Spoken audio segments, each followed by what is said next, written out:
All right, welcome back. This is Dylan's Dive Bar. I am your host, Randy, aka Elaine Dylan, and tonight we have a very special show for you.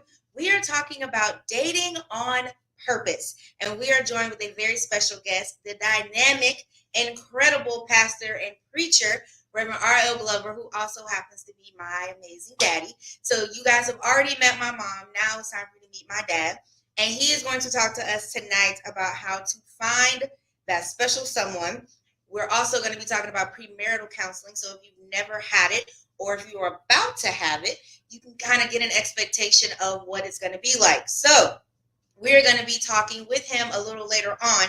But first, let's dive into those of you who have never watched The Dive Bar. If this is your first time, welcome. The Dive Bar is about conversations, it's about community, and of course, cocktails. What would a dive bar be without a little cocktail? So I asked you a poll question this week. I actually had a couple of questions for you to kind of see where everybody's mind was, and it was absolutely hilarious. So I was asking questions like, who do you think is mostly responsible for child rearing? Who is the primary parent? And a lot of you said both mom and dad. Some of you said mom. Then we had, how do we split the household chores? 50-50, 60-40, 30-70, or just pay somebody else to do it? Of course, that was my answer. Just pay somebody else to do it. So it was very interesting to see. These are questions that are probably going to be coming up in your premarital counseling. So that's why they were the poll question tonight. If you didn't get a chance to answer on our IG, definitely chime in during the broadcast and let us know what you think. So let's go ahead and get right into this topic tonight. So we're going to have our guests join us for our quick dip. So I'm going to introduce to some, present to others, my amazing father, Reverend R.L. Glover. Well, hello, and thank you for inviting me. I certainly appreciate it. So this is my daddy. Hello. And this is his first time at the Dive Bar. He has been in the comments before, but this is first time being on the show. So welcome to the Dive Bar. Thank you, man. So we are going to first make our drink. Okay. And then we're going to get into the quick dip. And then we're going to dive into this hot topic of dating on purpose. And he's already shared with me some of the things he's going to share with y'all. Gonna be on and popping. He's coming with it, y'all. I'm telling you. So let's get things started. So we're going to make royal lemonade with our Crown Royal Peach, which is my personal favorite Crown Royal. Do you like peach or do you like apple better? Peach. Peach all day. We are Georgia natives, so it does make sense that we like peach. So we got a little Crown Peach, and we have a little sparkling lemonade. Now we were gonna do lemonade topped with Sprite, but when I saw this, I was like, why not? They are like literally my favorite brand for like mixers for alcohol. Mm-hmm. So I'm like, I'm using this one. So we're using sparkling lemonade, and we're gonna top it off with a little lime for a little fresh citrus taste. So everybody makes their own drinks here at the Dive Bar. So we have a Collins glass. I'm gonna fill mine with ice, and then I'm gonna let you fill yours with ice. You ain't gonna fill mine? No, you make your own drink here. You got to see. This is the one drink you're gonna know how to make on your own, courtesy of the Dive Bar. I really was exercising daddy privilege, but that's not working. I picked one of his favorite liquors, and there we go. All right. So you're gonna make yours. Now you have what we call a jigger in the bartending world. Yes, with a J. I already know what you were thinking. So you can you can pick 1 ounce, 2 ounce, or 3 ounces, and you pour yours in there. You gotta make sure this is turned facing back. Yep. We go with 2. Oh, God. Keep going. Okay, 2 ounces. Come on, 2 ounces. All right, you just pour that into your glass. Now, as y'all know, I'm the bartender, so we don't measure here. We just, turn it up, and we go until the ancestors tell us to stop. I'm grown, so I can do a little bit extra. Now, we have our sparkling Sicilian lemonade by Fever Tree. This is one of, again, my favorite companies. Okay. We're going to pop this top, and you're going to add yours first. How much? Fill it up. So we got fresh lemon taste, and we got some sparkle, some effervescence. And I'm going to just finish that right on off. All right. And you have a straw for you, straw for me. And this is a lime wheel. So you grab yours. there's a little slit on there. So you Mhm. put it right there on the side. All right. Look at that. So our royal lemonade. Cheers to your first appearance on the dive bar. Guarantee you won't be as last. Okay. Very good. It's very tasty. Very good. You got the peach coming through. So funny story, when they first made this, Mm-hmm. they ran out nationwide after like 3 So months. I heard. Like people were buying 4, 5, 6 bottles at a time. So then when it got to the point after like 3 or 4 months, they had none across the country. Yeah, I heard that. And you ask some people like, I wish I'd have bought more. How many did you buy? 5. You bought 5 and wish you had bought another one. Okay, so I just need y'all to understand what that says about America.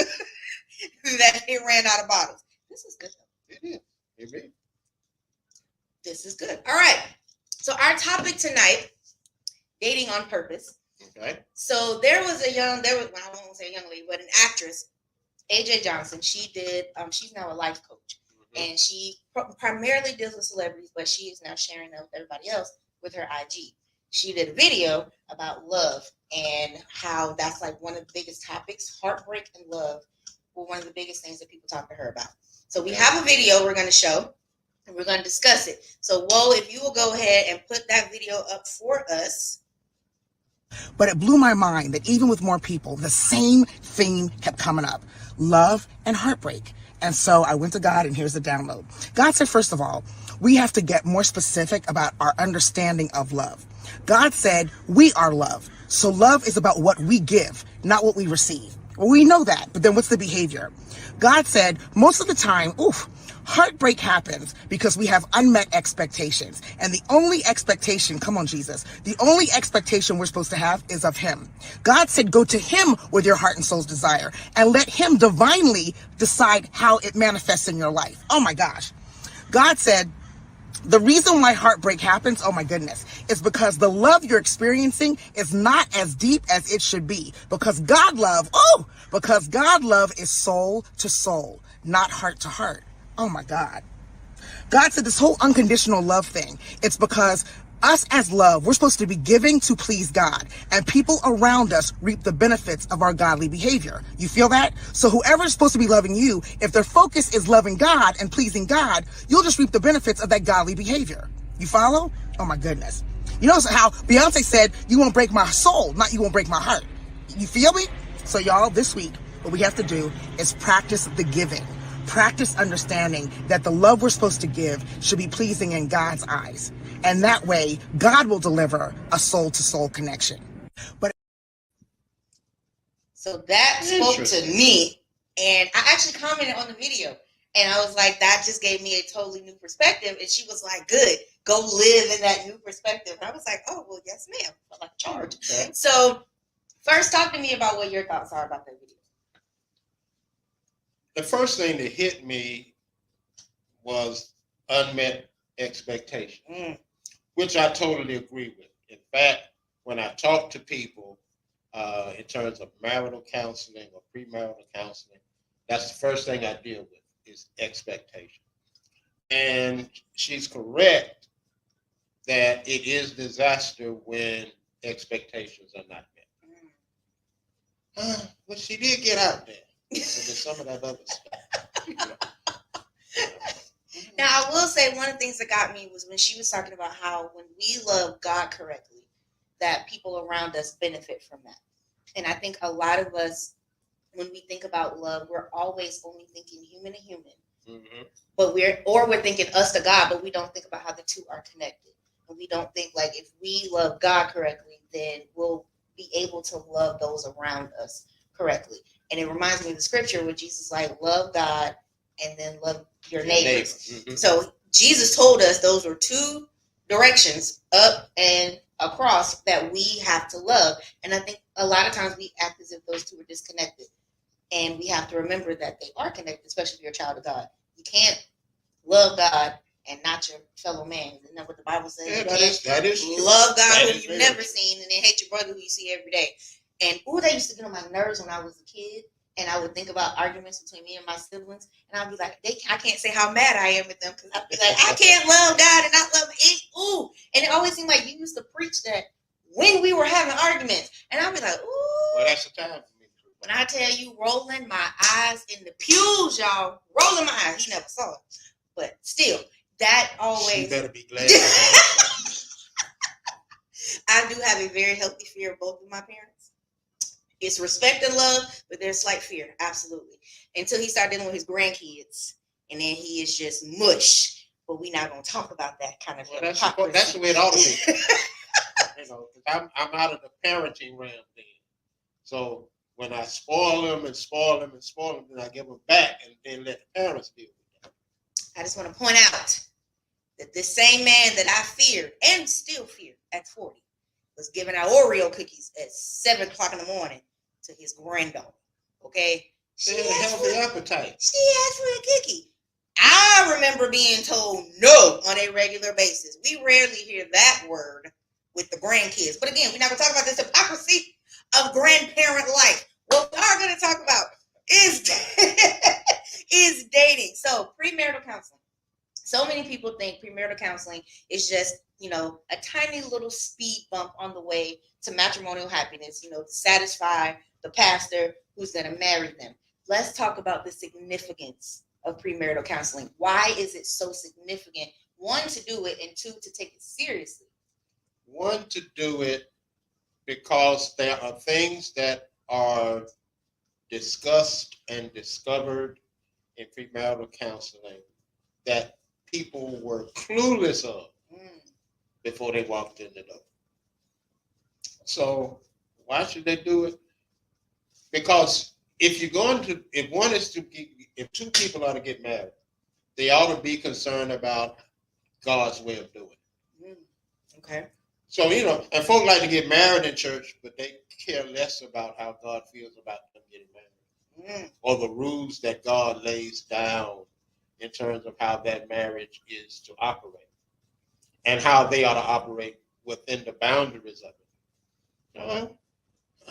Most folk do it because it's required.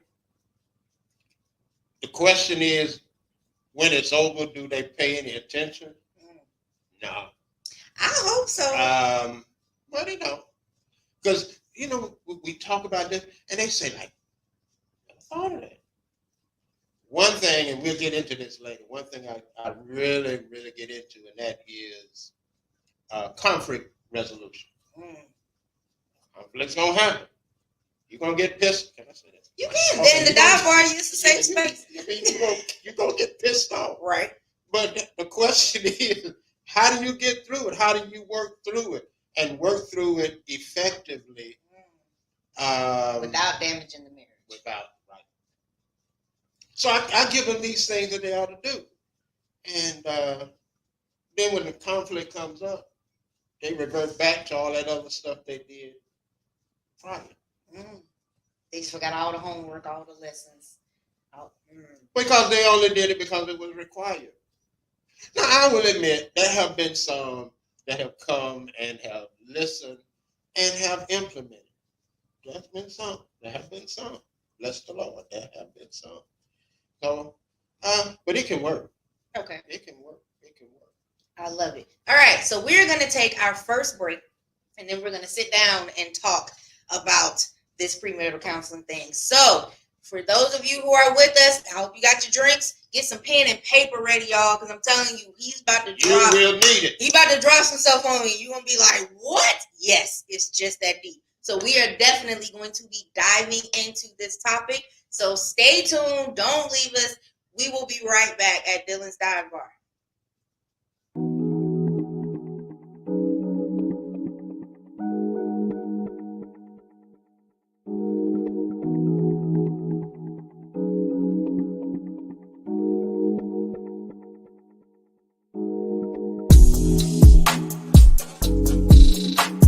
When it's time to celebrate a milestone, do it in style. Posh Event Center can design a party to turn 40, 50, 60, and beyond with a theme or other unique event decor.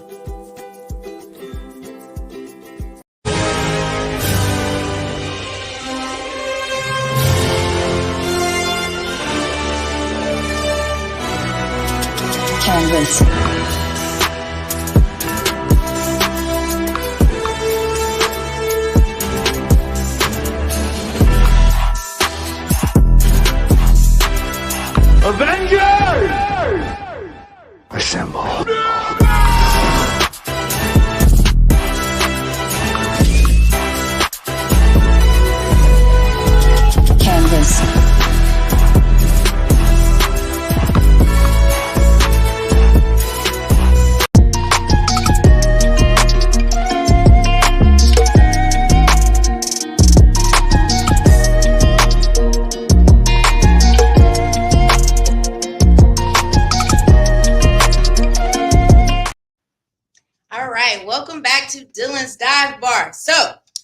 are back. What you just saw was our show lineup, so definitely check us out. We have something for absolutely everyone. We have our I Am Woe. We have the mothership of all of our shows. We have I Am Woe podcast. We have All Things Undone. We have the Underground Sports King. We have the Core Queen. We have Dylan's Dive Bar and She Talking Tea. So we have a little something for absolutely everyone. And what you also saw was an advertisement for our upcoming networking event. So my company, All That Jazz, is putting together a networking event. It's a way to promote small businesses. And I Am Woe podcast will be broadcasting live from the event, giving all of those business owners a chance to introduce themselves to a brand new audience. So it is a ticketed event, but it's only $5 because I want you to spend your money with them. We're going to have an amazing lineup. We got a 360 booth. We have Girl Focus on You. It is a nonprofit organization. She'll be there. We're going to have my clothing boutique there. So it's going to be a little bit of everything. So definitely check us out November 11th, and you'll see more about that on the Dylan's Dive Bar IG. We are back. We are here with Pastor Randy Glover, and he is about to annihilate any preconceived notions you had about premarital counseling and maybe even marriage, because he's going to be talking about the rules and regulations of matrimony. So let's start talking. So elements of premarital counseling. There are 5. 5 elements. Hit us There are with. 5. The first one is expectations. The second one is roles.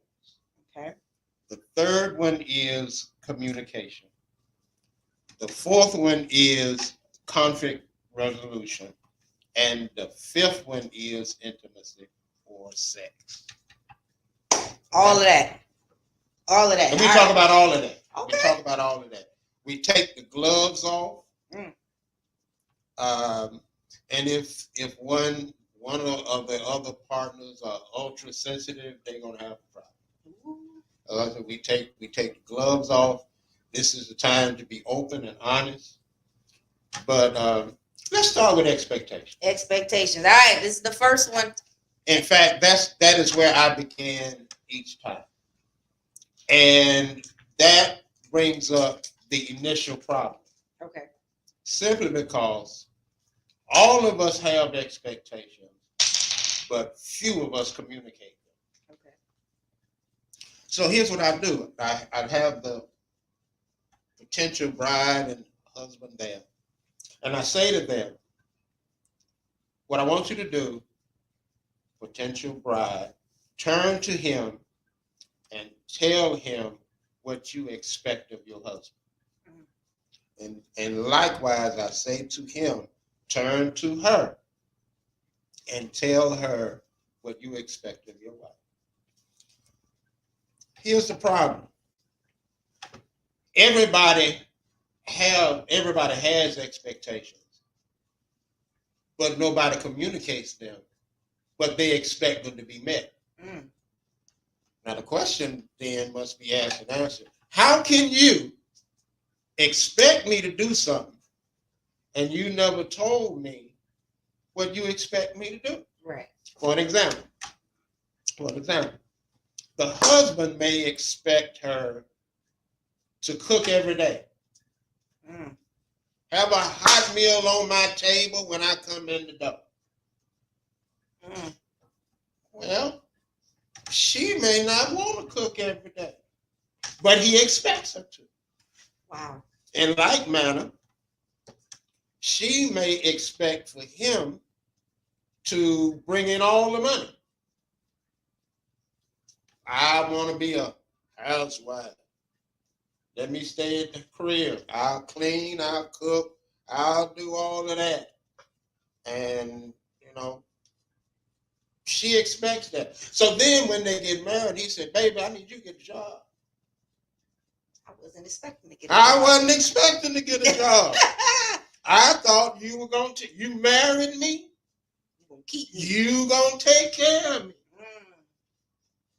So, but we have these expectations, but we never communicate them. And then we get disturbed when those expectations are not met. So I said to them, now in all likelihood, you've never thought about this. So the first thing I want you to do is to think about it. before you start talking. Okay. All right. Now, what normally happens when I do that? There is this long pause. Everything long and hard before I say something. So they sit there, they say some stuff, and it can be eye opening. It can be eye opening. Another thing, and he may expect 2 boys and 2 girls. They've never talked about how many children they want to have. She may say, no pun intended, you got 2 shots at this. You better get whatever you boy. get is whatever you get. You better get your girl. You got 2 shots at it. Well, now, she's thinking, boy, 2 children, boy, girl, boy, girl, However it come out. He's thinking 2 girls, 2 boys, and maybe even more. But nobody ever, we're in love. We ain't supposed to talk about that. But you have those expectations. Right. She may expect, once I start having children, I'm going to stop working. I'm going to stay home and take care of the kids. Okay. Or it's the other way around where she's not going to stay at home and he's expecting her to stay at home because she's career oriented. And either you're going to have a career or you're going to be my wife. Please don't ask you me. You really want to give that kind of ultimatum. Not if we sit in that desk. I'm just saying. But all I'm saying is we have expectations. Not only in terms of premarital counseling. Even in any relationship, right? We have expectations of what that person ought to do and how they ought to be. And when those expectations are not met, we are upset. Yeah. And there's a problem. And now we get, okay, let's skip down. Now we got to have conflict resolution. Already. We done skipped the other parts and now we get conflict resolution. We ain't going to talk about roles right now. Now we got a conflict. Right. So how do we resolve the conflict? Now it gets real interesting. In fact, I wrote this down to make sure I'm on point. Okay. How do we solve these problems? How do we resolve our conflict? Here's the first thing I tell folks. First of all, no screaming. If you look up communication, you will never see that it is done at the top of your lungs. Okay. In fact, if you're going to be screaming, if you're going to be yelling, the likelihood is we're not going to get anything resolved because now I'm going to become defensive. Right. And now we're going to have a shouting match. And now we're going to try to talk over each other, which is the next thing.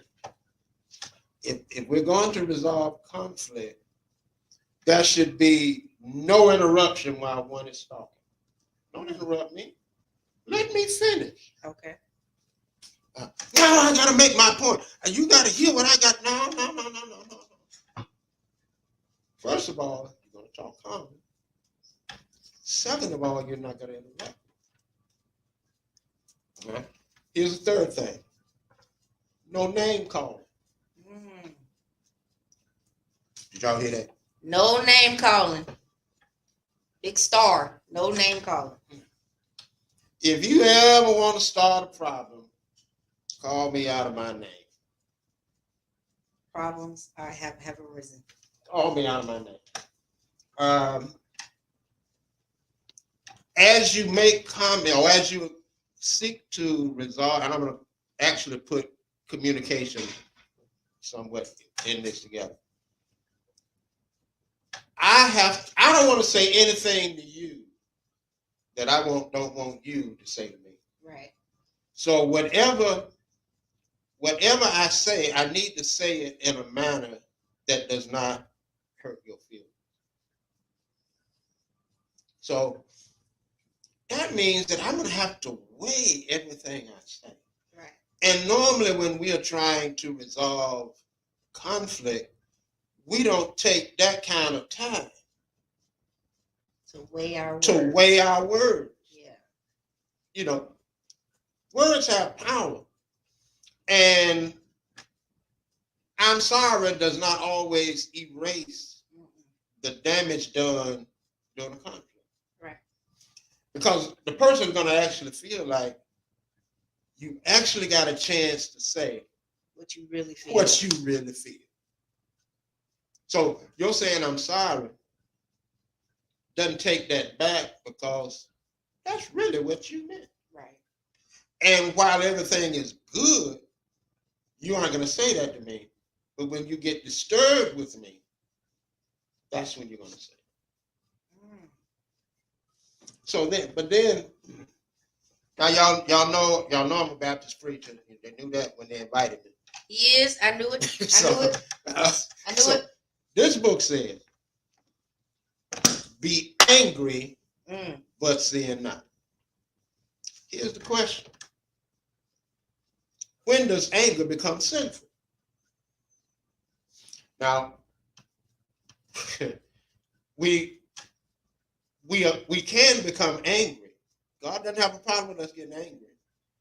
But God has a problem when the anger becomes sinful. So the question becomes, when does the anger become sinful? Well, it's right there in Ephesians chapter 4. He says, be angry, but sin not. And right behind that, he says, don't let the sun go down on your wrath. Which means then, anger becomes sinful when anger is prolonged. So grudges. Because once it is prolonged, it leads to other stuff. Now here's the problem. You know, I'm sitting there with folks. I say, don't let your anger become sinful. Don't let it be prolonged. Don't let the sun go down on your wrath. But he pissed me off at 5 o'clock. I ain't got that much time. Yay. The sun go down at 6:30. Wait a minute. So, what do you mean? Don't let the sun go down on my. But all it means is don't let it linger. Don't let it be prolonged. Don't let it continue. Right. Deal with it. Deal with it before it goes into something else. Now, I have a question for you. We have a lot of people who will say, give me a time to cool off. I don't want to deal with it right now. So when we're dealing with those individuals and they say, well, give me some time, but then we're saying don't prolong it. Where's the compromise there? Because if that person still says they're not ready, then what are we supposed to do if we are genuinely trying to resolve the conflict? We don't want to push them to where they feel like we're not respecting their feelings, but we don't want to prolong this conflict. And you don't want to procrastinate either. Okay. So, of course, you say, give me some time. Simply, how much time is some time? Okay. Because it shouldn't take 45 days. I will get back to you in 3 to 5 business days. Come on now.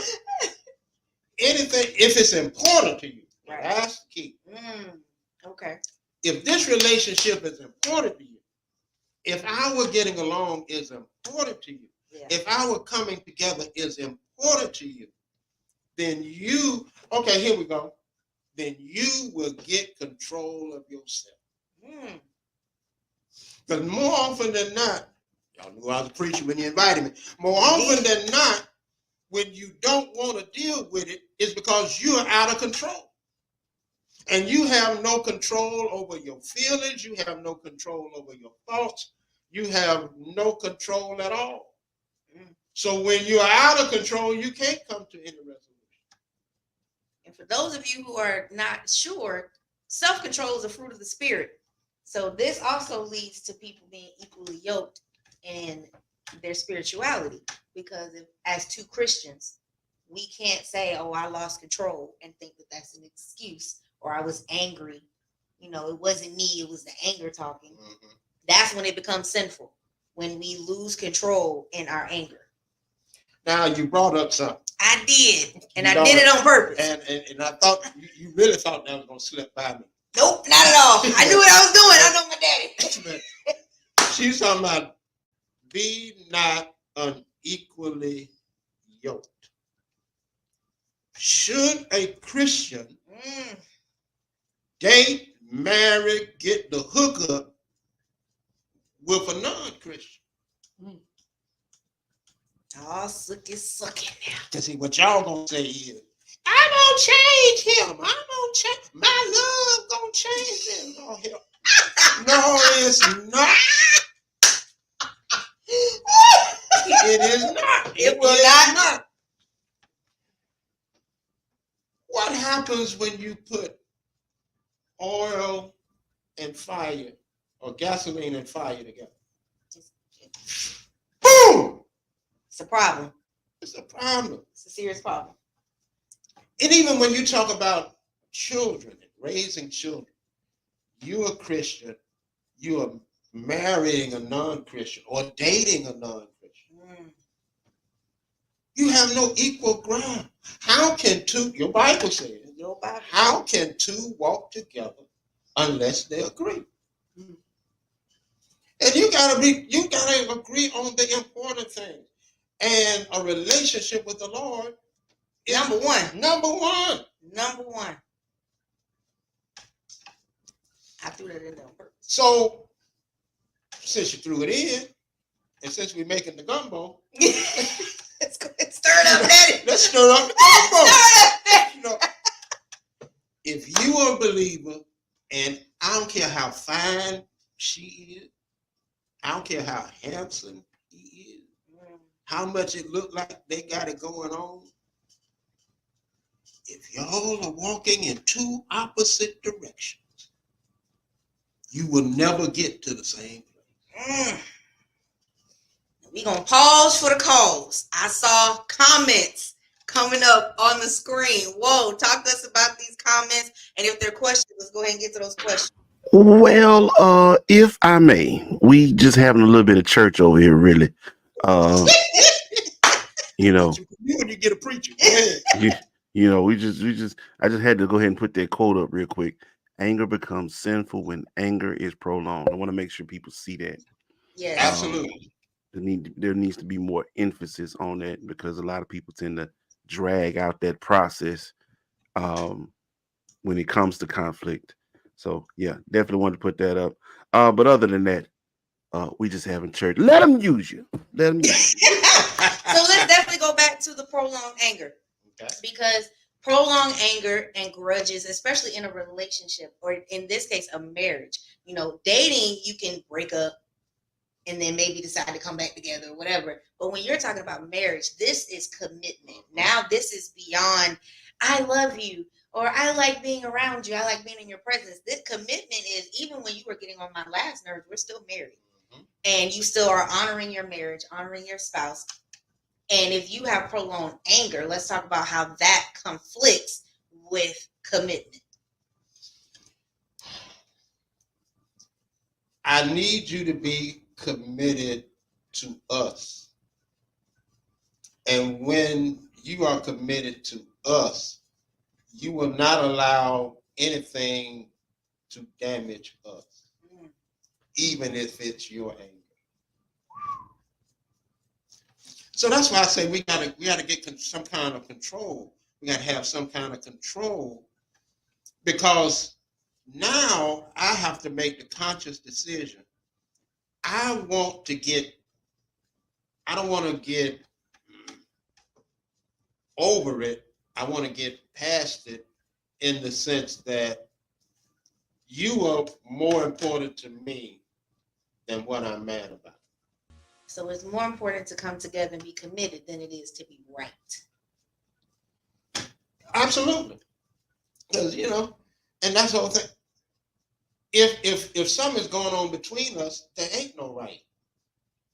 It's all wrong because it's conflict. So if it's something messed up between us, we gotta deal with that, and we don't deal with that by attacking each other.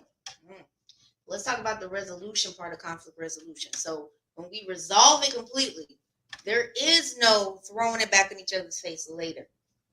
When we no. resolve it, it's gone. Like resolve it, dissolve it. It has to go away. You can't 2 weeks later, a month later, when you get upset again, Bring it back. come back up and say, oh, well, see, this is what I was talking about last time. We got to resolve conflict this time. So the next time when conflict comes up, it's about that particular time, not this time, last time, Mm-hmm. the other time, because now so at this point, did you really forgive me? Did we really resolve it? Are we really committed to being together, or are we just getting on each other's nerves? And again, your commitment, the commitment, I'd rather put it that way. The commitment is to us. And whatever, get on the WIT program, whatever it takes to keep us, that's what we do. WIT, the WIT program, WIT, whatever it takes. Whatever it takes. Keep that in mind. All right. So we have expectations. We talk about conflict solution. Let's get into roles. All right. Ephesians 5. Okay. Gives us roles. Ephesians 5. The first thing that Ephesians 5:21. Yes, Ephesians 5:21. That's what. Read. Ephesians 5:21. Feel like I'm back in church. Everybody stand. Ephesians 5. Okay, I'm here. All right. And further, submit to one another out of reverence for Christ. Okay. Submit one to another. Submit to each other. Submit to each other. Here's what I hear. The Bible says, wife, you got to submit to your husband. It does. But before it says that, which is in verse 22, before it says wives submit, it says submit one to the other. So then there must be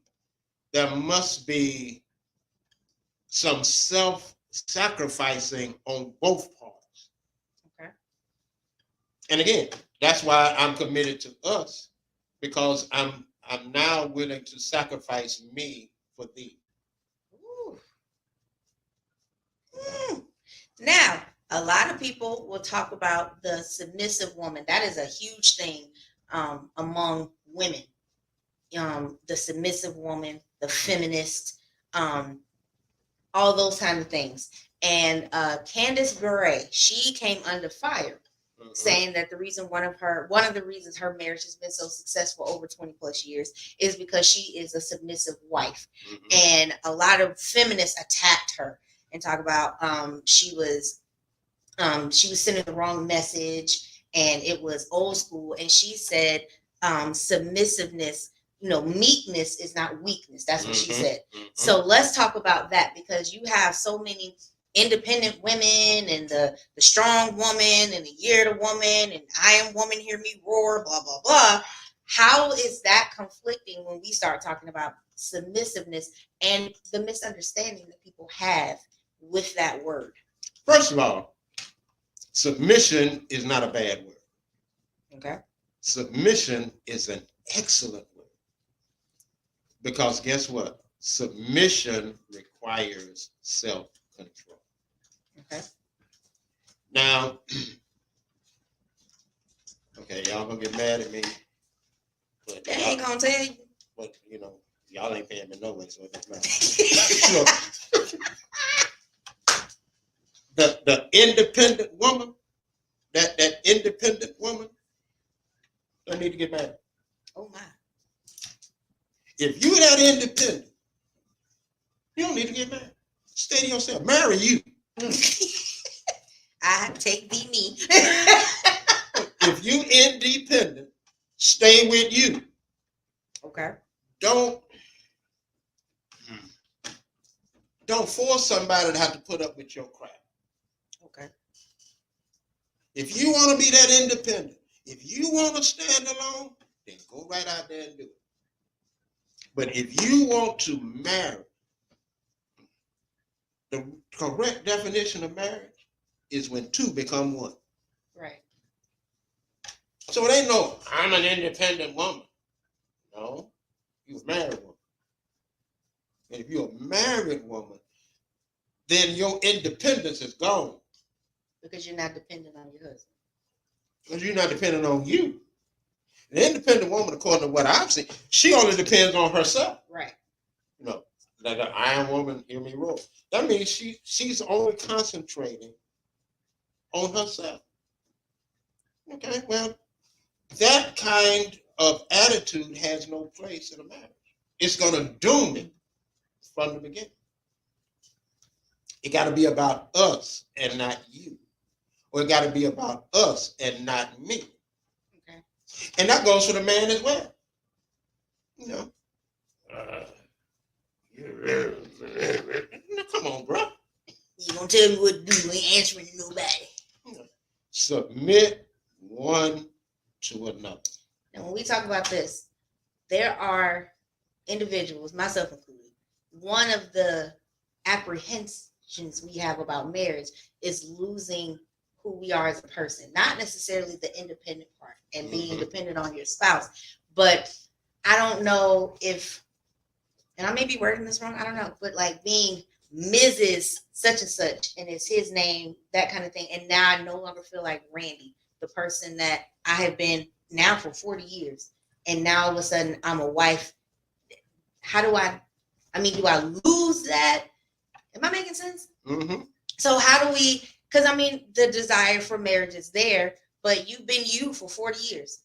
You know, I've been me for 40 years, and now all of a sudden I'm a wife. Have I lost who and what makes me Randy? Yes. Okay. Okay. Yeah. Okay. Because you have been Randy for 40 years, but you've been by yourself 40 years. Facts.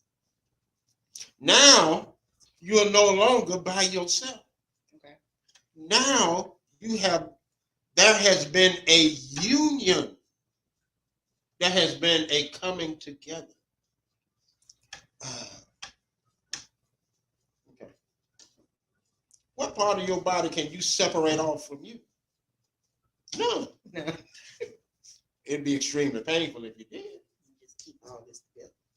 But that's because you are one. Right. And when we get married, we become one. So that whole idea of I lose my identity, yes, you do. You're supposed to. And if you're not willing to lose your identity, stay single. Did he really say that? Yes, he did. If you are not willing to lose your identity and become a union, become one, stay to yourself. Don't inflict that on somebody. Right. That's why folk don't like hear truth. Right. You know, and you start talking like this, I don't know if I want to get married. You really don't. And if premarital counseling does its job, there are times that even in premarital counseling that the people come to the conclusion we're not ready to get married. But here's the problem, y'all. Here's the problem. You've already bought the dress. You set a date. You've already set the date. You got a place. You already sent out invitations. You already registered. Right. And after you do all of that, hey, Rev, we get married. We need premarital counseling. You need premarital counseling before you do all that crap. Because you may discover in premarital counseling, y'all ain't supposed to be together. Or maybe you need to be together longer. Figure some stuff out. No, y'all need to be together, period. Oh. Okay. Did he really say that? Yeah. Yes, he did. You may discover. No. Because I'm not willing to do what it takes to make this work. I'm not really ready to sacrifice me. And until I am, I'm not ready to get married. So folks do it backwards. Cole, they do it backwards. They get the invitation out. Right. They go to the mall. I registered at Macy's. You know, and you know, they spend all this money on a dress. They get all of these bridesmaids to wear all these different colors of the rainbow. They get all this stuff. They get all this together. We just need to check off premarital counseling. That should be first. And people do it backwards. So propose, yes. Premarital counseling. Don't do Next nothing thing. else. Don't Next do thing. nothing else. Next thing. Because then you say, that's embarrassing. I got to tell folks we ain't going to get married. You should have told folks real quick. All you should have said is we engaged. You did all that crap. Crap. I'll say crap. You did all that stuff before you even, okay, go to the justice of the peace. Go downtown. Don't go to a pastor. You wasting his time. Then you're going to get, okay. Then when he tell you y'all don't need to get married, you get mad with him. We going to get somebody else to marry us. He tripping. I ain't coming back to this church no more. See you now. I told you the truth. Now, you may not like me for it now. You're going to appreciate it. But you're going to thank me for it down the road. Ooh, Lord. So when we talk about roles, that leads into our poll questions for the week. We were talking about, household chores. Do we share those? Is one person responsible? Is one person responsible for certain things? Child rearing. Who's primarily responsible for the parenting? Things like that. Those things, do they come up in premarital counseling? Yeah, under expectation. Under expectation. And that will vary from marriage to marriage. Because what works for Frick and Frack may not work for James and Jane. They can share it 50-50. This group over here, he may say, look, this is what you need to do. Right. And this is what I expect you to do. And she may say, okay, fine. So what works for, there is no cookie cutter pattern, if you will, of how to do this. You come together and you decide what's best for us and what's going to work for us. And work it. Once you get a plan, work it. Once you get a plan, stick to it. If there are adjustments, let there be adjustments that we come together to do. Okay.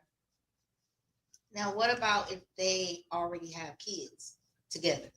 And now we're still going to talk about whether we're having more kids or who's still going to be primarily responsible once we get married. So, because if they weren't living together, kids were with one parent, now they live together, stuff like that. So or blended families where each of them, maybe they have kids from previous relationships. How do we talk about children in that aspect? It's all about communication. It's all about communication. When you talk about blended families, you get in a real sensitive area. But then, you got this kid to say, you ain't my daddy. You don't tell me what. But you in my house. Hello. Knock. No, I did not father you, but I will father you now. Right. You may not have had a father figure in your life. You're going to have one now. Right. And because you're going to have one now, you're going to treat me with respect. I don't give a damn whether you like me. It's the devil. Say what you want to. But you will respect me.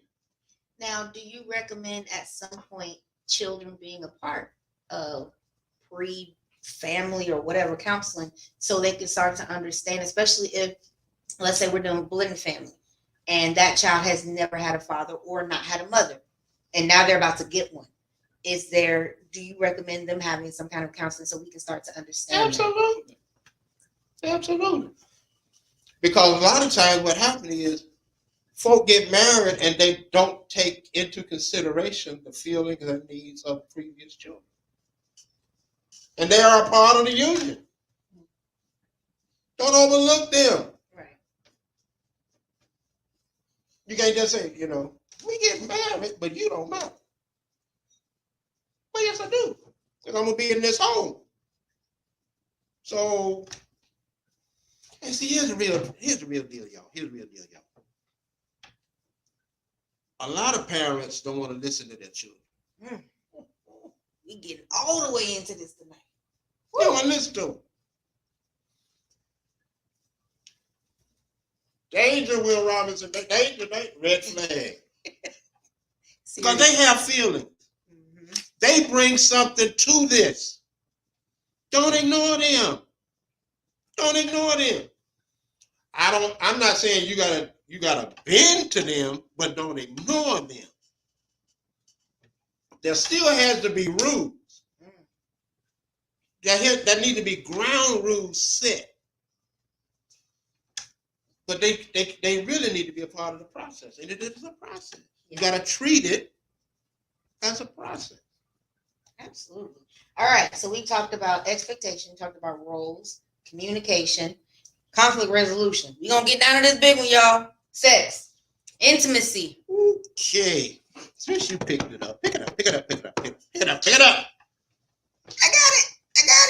Go to 1 Corinthians 7. And this is New Living Translation. And I use that, and I tell you why I use that. You read King James for the beauty of the book, for the beauty of the language, Shakespeare, for the beauty of, the thou shalt nots. So you read that for the beauty of the language. But you need to have a modern translation that talk like you talk, so it makes sense to you. Okay. 1 Corinthians 7, verse 1. Verse 1. Now, regarding the questions you asked in your letter, yes, it is good to abstain from sexual relations. Stop. You know what that deals with? Premarital sex. Read it again. Do I have to? Yeah. All right, here we go. Now, regarding the questions you asked in your letter, yes, it is good to abstain from sexual relations. Keep going. But because there is so much sexual immorality, but because there is so much sexual immorality, go on. Each man should have his own wife, and each woman should have her own husband. Okay. Then sex must be done, says that book, in the context of marriage. Okay. Married.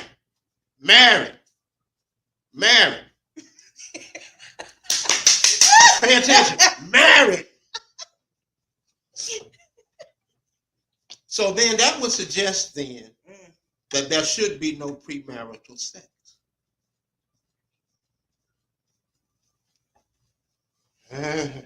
Did y'all cut off? Are y'all still there? We're still here. No, I'm talking about them out there. Y'all still out there. No premarital sex. And there's a reason for it. Because we see premarital sex as a physical act or as an emotional act. Okay? So long as we physical, long as we got the emotion, we good. No, you are not. Because intimacy becomes an exchange of spirits.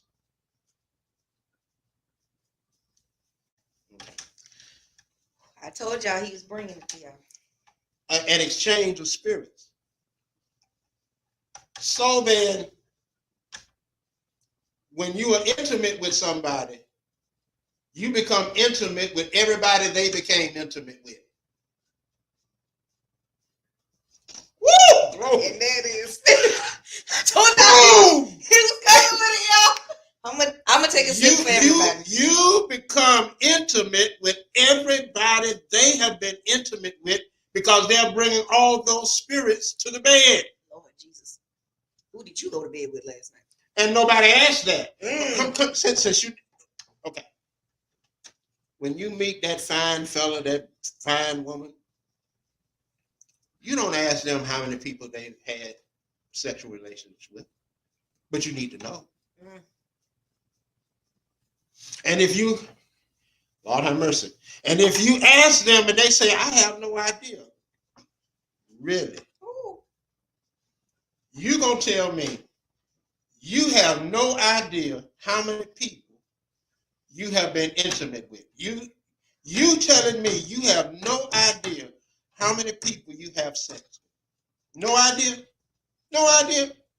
Courtney said you out here having spiritual group sex. Because you are. Because you have brought all, that's why y'all, you be intimate with a person, all of a sudden you start acting crazy. And you say, what? I don't act like this. This ain't me. Where did this come from? All them folk? All the spirits. They brought all those spirits to the bed and they became a part of you. Now you're being generous with this because we're not just talking about you and that person and then who y'all had sex with. We're also talking about the people that those people had sex with. Absolutely. So that's a whole, you got the whole world in your bed. Because you don't know who. You don't know. You don't know where these spirits coming from. And you want to know why you acting. I ain't the jealous type. Oh, you acting like Jennifer. You never even met her. Don't even know her. But you acting like her. But you got all of these spirits in you. That's why some people say, you remind me of my ex. Yeah. Because their ex spirits are all in a relationship. They're still there. If that ain't scary, and ain't no condom, no preventative measures finna stop the exchange of spirits. Okay? So that's safe sex, yeah. Safe sex is no sex until marriage. That's the only safe sex. Now we can't. I go back. Oh, we're gonna go. Let's continue. 1 Corinthians 7. I'm gonna try to hope y'all. All right. I'm gonna try to hope y'all later. 1 Corinthians 7, where I'm at. 3. The husband should fulfill his wife's sexual needs, and the wife should fulfill her husband's needs. Now, you cannot use sex as a weapon. Oh, I'm mad at you tonight. I'm clamping down on you. You ain't getting nothing. Clink, clink. You cannot clink, clink. There's a reason that the Bible says this. When you take that attitude, you are literally driving them into the arms of somebody else. Now, right, wrong, or indifferent, if you ain't gonna do it, somebody else will. In fact, they just waiting on you to clamp it down. Good. Clamp. Come on. Lord have mercy. Don't use sex as a weapon. Don't use sex as a weapon. But keep reading because it gets even deeper. All right, y'all. Woo. Y'all got band-aids because I'm sure somebody is bleeding. 4, the wife gives authority over her body to her husband, and the husband gives authority over his body to his wife. You can't say, this is my body. It is no longer yours. When you said, I do and I will, your body ceased to be yours. You gave your mate authority over your body. Isn't that what that said? Read it again, because they didn't get it. Read it again. The wife gives authority over her body to her husband, and the husband gives authority over his body to his wife. So don't be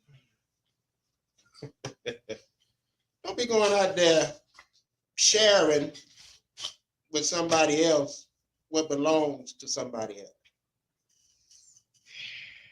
But keep reading, it gets even deeper. Do not deprive each other of sexual relations. Do not, whoa. Do not what? Deprive each other of sexual relations.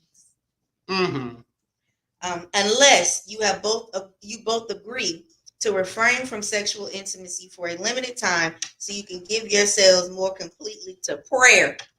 Now, you can't clamp down if he doesn't agree. You cannot withhold if she doesn't agree. That's what the book says. Now, if you go to Ephesians 4.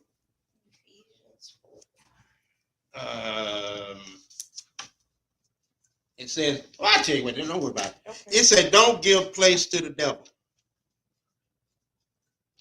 The devil wants to destroy your marriage. The devil wants to destroy your relationship. And you give him the tool to do it when you withhold intimacy. It does talk about that in this one, though. It says, afterwards you should come together again so that Satan won't be able to tempt you because of your lack of self-control. So even after we abstain for prayer, that's what the Bible says. Prayer. Okay, since you did, you gotta come back together. You can abstain for prayer, but not because you're pissed. Oh my God. Oh my God. I'm glad y'all don't know where I live. Stone him. All right. So wow. So and see what you gotta understand is, if you're gonna have a Christian marriage, you got to do it the Bible's way. You can't go on your feelings because your feelings fluctuate. You'll feel one way about a thing this moment, and you'll feel totally different about that same thing by nightfall. You can't go on your feelings, but you got to have a standard. You got to have a foundation, and the foundation is this book. Without it, you are doomed from the beginning. But if you do it the way it is in here, it'll work. Now, this also leads us to how we date in a Christian manner. Because if we are dating, and this is for our single people who are in relationships or those of us who are single and do want to get married. If we're dating, we have to keep these things in mind. So now we're looking at the conversations we're supposed to be having while we're dating, while we're getting to know each other, that talking stage, whatever you want to call it. So let's talk a little bit about that. We're dating. There is no sex and intimacy in the dating stage because we're not supposed to be having premarital sex. So the intimacy we're experiencing then is emotional intimacy, mental intimacy, not physical intimacy. So now we're having to talk to each other because we're not letting the chemistry take over. So let's talk about those conversations we should be having. Now, it shouldn't be an interrogation, but these things should still be coming up in conversation. Okay. You being kind, why can't it be an interrogation? You know, you got my soul in your hand.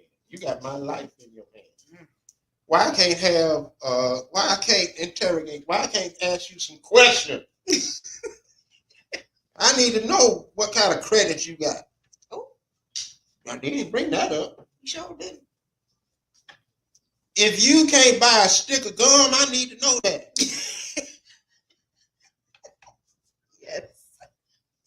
Yes. If you bad with money. If you can't handle the money, I need to know that. Because if you can't handle the money and you the man, then you don't need to be handling the money. Because you're going to mess it up. You can say whatever you want to say. I'll say it that way. You're going to mess it up. So you need to have some serious conversation.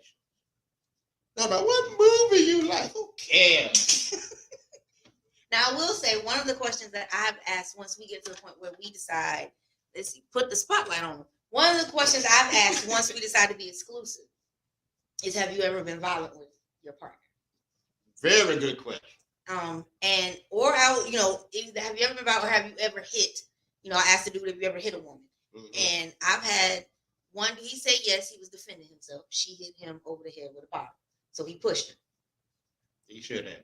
So, but I asked that question because I need to know and understand where you are, where you stand on that, because I don't believe in violence in a relationship. I don't believe that I should be able to hit you. You definitely cannot hit me, but I need to ask that. And I feel like if you get, squirmy and uncomfortable, that's telling me what I need to know. But that's definitely, one of the questions I ask, and I think we should all have questions Sure. that we ask, because I'm definitely asking, are you a child of God? First. Now if you know him, does he know you? This ain't one of them things like I seen him in passing. Does he know you? Not to be funny, but I do ask, were you born a man? Yes. I just feel like these things you have to ask. I just feel like you should ask. And I'm not saying anything against the people who were not, but I want to know. And I feel like I should know. So that's definitely one of my questions. So when we start talking about moving into, is there a certain timeline where we should start talking about the possibility of marriage? Should we be waiting 6 weeks, 8 weeks, or whatever? Or is this one of those things where we're like, this is like first, second, third date kind of questions? Well, I wouldn't go that quickly, but if we see where this is going somewhere, because every relationship is not going somewhere. Right. If we want to at some point spend our lives together, then we're gonna have to start having the real serious conversation, the real serious one, and be open and honest. Be open and honest. Now here's you brought up a point, and I want to bring it up since we have a little time. If you want to be treated like a lady, act like one. Because here's the real deal. Sister, if you start swinging, you're going to look like a man.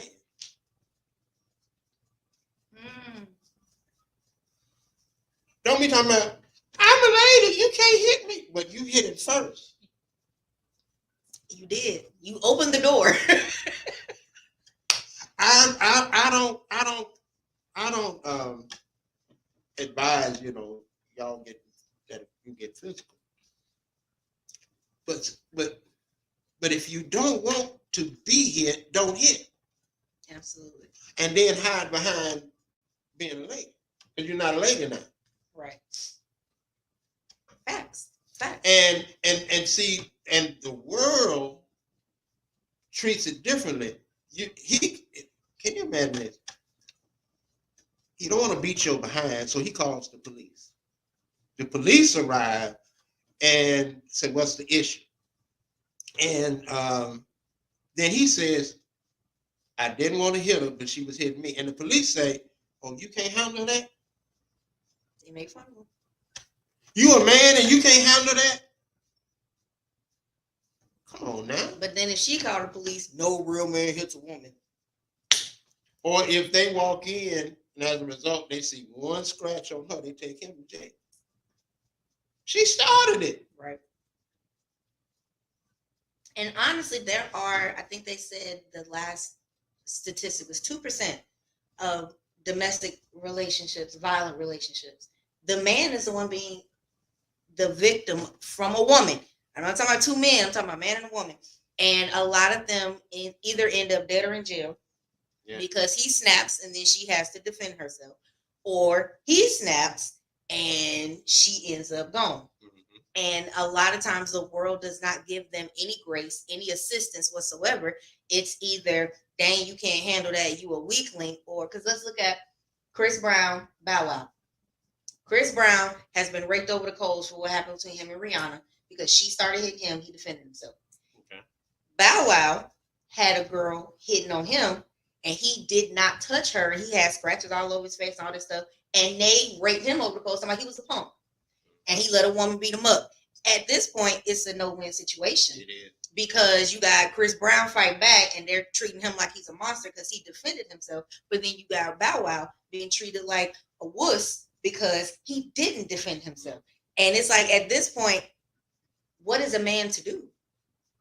When, I mean, it really just, what is he supposed to do at this point? Okay. What is he supposed to do and what would I do? We're at the dive bar, so I'm going to say the other one. What would you do? I clean a clock. I knew he was going to say that. I mean, if that's the only way I want to get the message over to her that this ain't going to be tolerated. Now, hopefully, it only takes one time. I knew he was going to say that. Like I said, now you look like a man to me. All right, so Woe wants to And I chime treat you in. accordingly. Woe wants to chime in. Chime on in, Woe. So yeah, I heard this. I was like, okay, what is the man supposed to do? It's very simple. It's what I teach my son, not what I've taught all young men. Unless your life is in danger, you do not whatsoever put your hands on that woman. You go the other direction, even if it means leaving the establishment. Get out, go. Right. If your life is in danger, you beat her like the man she thinks she is. I feel you. Your job never changes as a man. When we leave the house, our job is to make it back home. She put your life in danger, sir. Come on back home to me. You got to make it back home to me. That's all I need you to do. Beat her. Come on. Now, I honestly tell my brothers that's why God gave you sisters, because we'll step in for you. But at the end of the day, if he has to defend himself, defend yourself.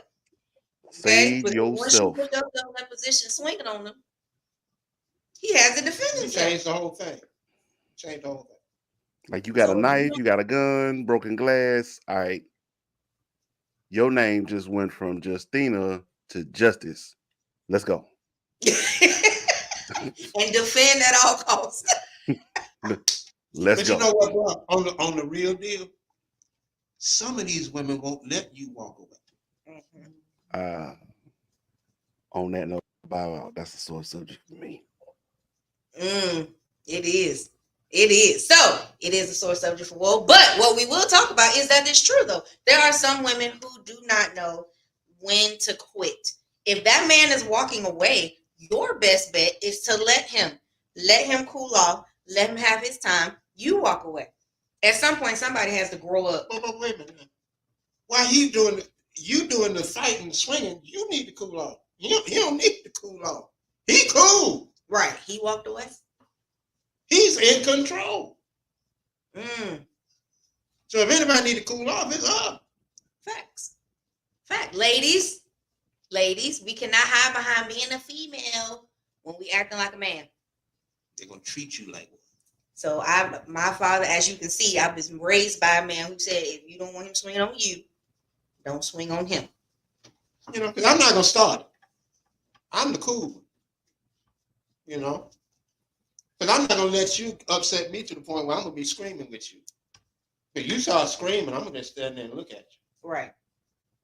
Right. My children would tell you, I ain't the screaming type.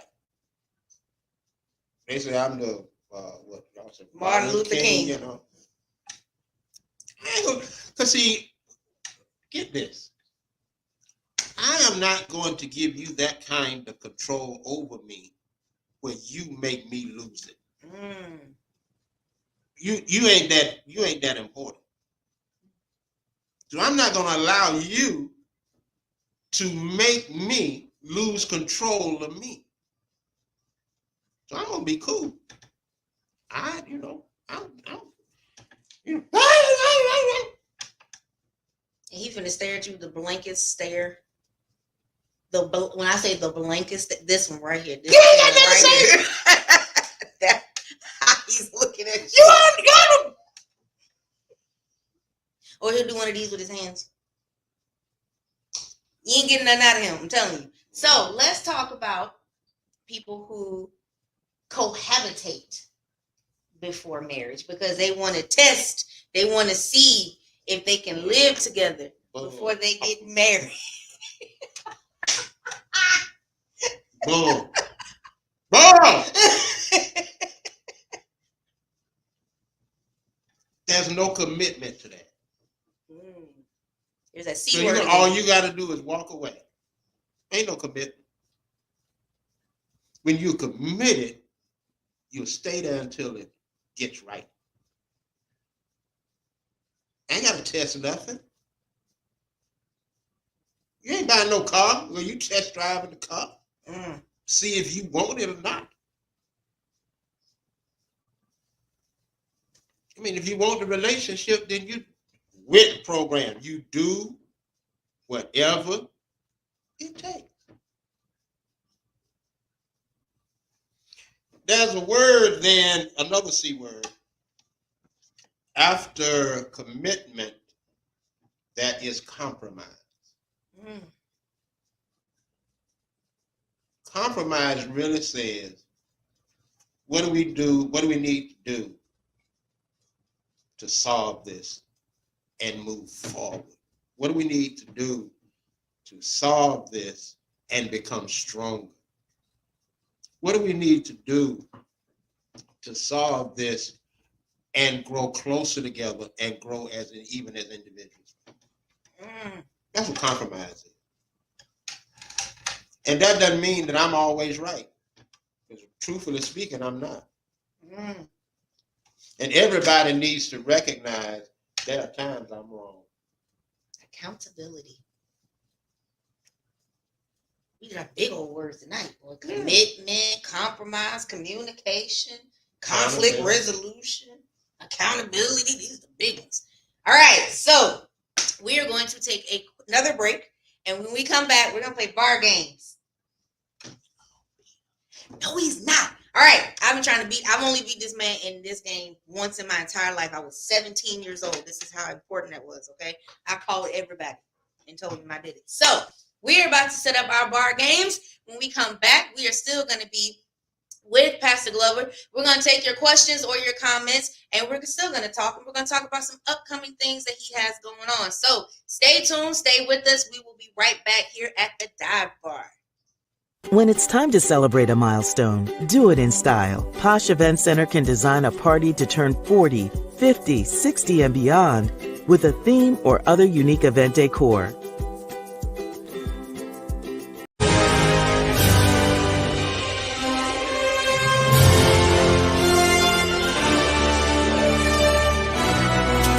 Canvas.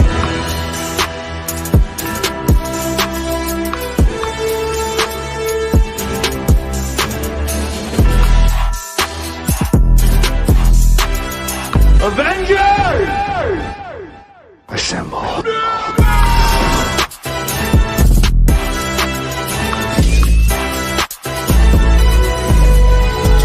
Canvas.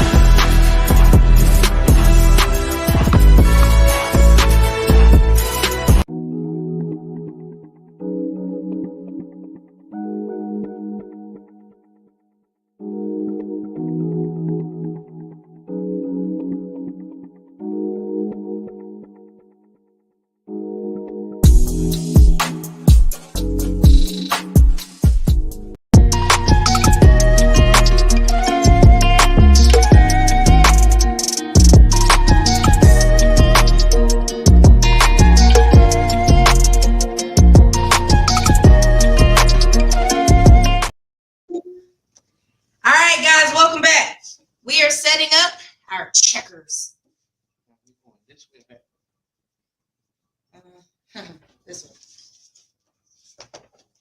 So we are setting up our checker game. So now is the time. If you have questions about dating, premarital counseling, all that good stuff. If you have questions, now is the time to chime in to our comment section. If you have comments, you want to talk about what you did in premarital counseling. Some things that maybe they didn't talk about, you want to talk about now. Now is your time to chime in. So we are playing checkers. Now, again, I've only beaten my father once in my entire life. I've told y'all before that, daughters need daddies. One of the things my daddy taught me is, if you want to learn how to win, you got to learn how to lose. Okay? My father never let us win. Nope. Okay? Any W we had, we earned, which is why, again, I called everybody I knew and told him I beat him in checkers that day. All right. Since this is the dive bar and you're a guest, I'm going to let him go first. And I'm going to go too. So, while we're talking, for those of you who do not know, my father happens to be a published author. And he has written a book. Daddy, you want to tell me a little bit about your book? It is called The Anchor for the Ages. It is a collaboration with me and some other pastors, friends of mine, because in these days and times, we definitely need an anchor.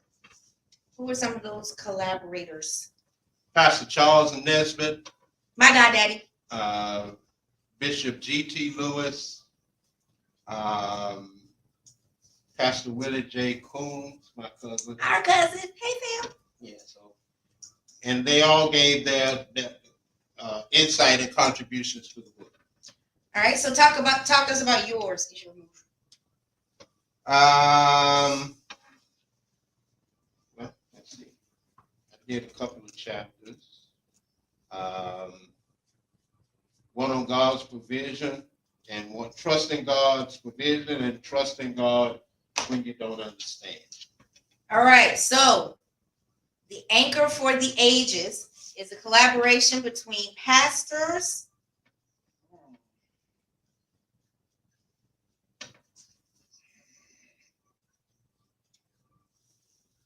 Okay, go back. You're right, I can't. So aggravated. No, I'm not. Ha! So it's a collaboration between pastors.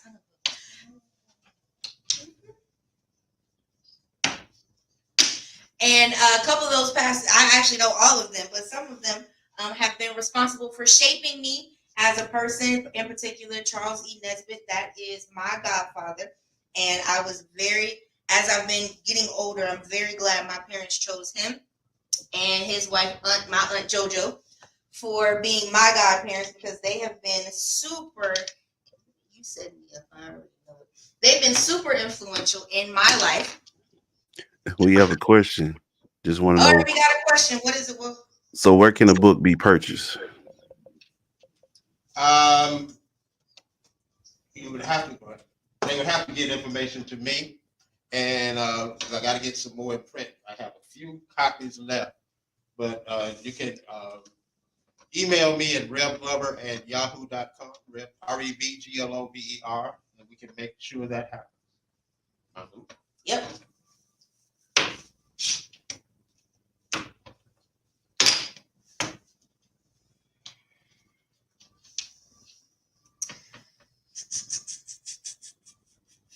Come on. Think long, think wrong. Come on.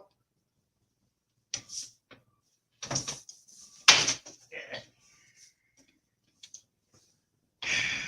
See why I don't like playing with him?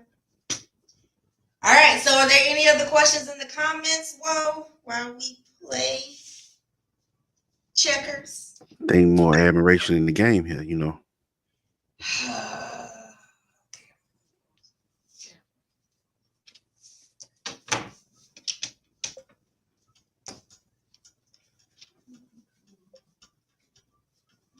All right, so while we're playing,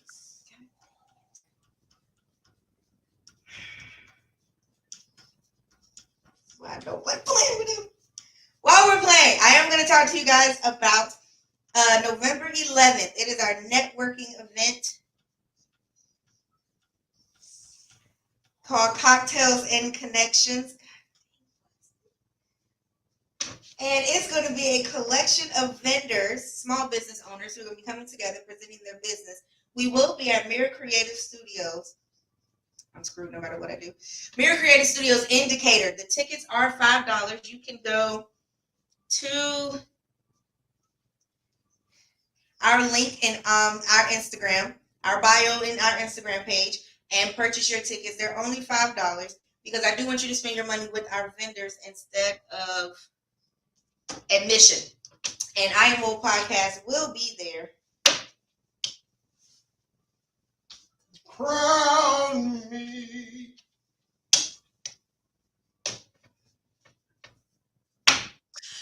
I Am Woke Podcast will be there interviewing all of our vendors, so they'll be able to introduce themselves to the I Am Woke media group audience. And they will also be able to share share their products and services with our audience. What the? I didn't even see that.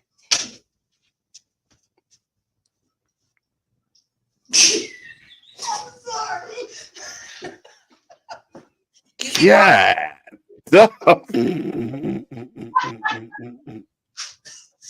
Well, y'all ever seen a grown woman get spanked on On your own damn show. on her own show? Gonna call it. Gonna call it. Call it. Time of Play death. to the end. So this is why. That got it right there. That's it. Over. Kiss the baby. Done.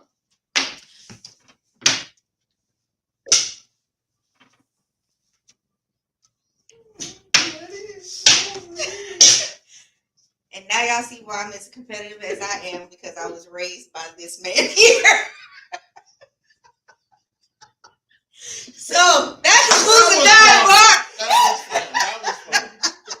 Now I'm gonna tell y'all what he said before we ain't played in a while, so she may have a chance. He knew then he was gonna beat me. So, anyways, thank you for coming on the show. It was my pleasure. It was my pleasure. So I hope something was said that Yes. would cause you to think and would help you even in all of your relationships. Absolutely. Not only Rev, you getting need an married, assistant? not only dating, but just free, even with this works with friends. Okay? But God bless you. Thank you for inviting. Absolutely. Now, one of the things, conflict resolution, he calls it fighting fair. Okay, so that's one of the things that I've always found intriguing was fighting fair. We know each other's triggers when we get in relationships with each other. We want to be careful not to trigger the person that we say that we care about. Just because you're angry does not excuse you for hurting them. So I'm so glad that you came in tonight. Thank you. Thank you. And guys, we will be back next week. We will be with the Carmichael Garden Group. So for our Strive to Thrive exercise, okay, I want you to write your expectations for marriage. If you are single and looking for marriage, I want you to write your expectations out. And I want you, one, be realistic. Okay, don't make the bar so high that nobody but Jesus or a disciple can get to it. Okay, you want to be realistic. You are going to be with a human being. You know, you don't want to make this so ridiculous that nobody can do it. You are destined to be alone. But also, if you are married, then maybe you should seek counseling. If you've been married for quite some time and you have not really, dived into these areas, go to counseling, marriage counseling, and think about those things. So maybe we can start to move forward in a progressive manner that will continue to keep your marriage healthy. So that is our Strive to Thrive exercise, and we will see you next week. Remember to follow us on IG. You can watch this episode again on YouTube and Facebook, and you can listen to it on Spotify as well. And remember, you were designed to thrive. Stick to the plan. We will see you next week right here at Dylan's Dive Bar. Have an amazing week. And 10 a.m. tomorrow morning, you can catch this episode. BWNC Radio. Good night.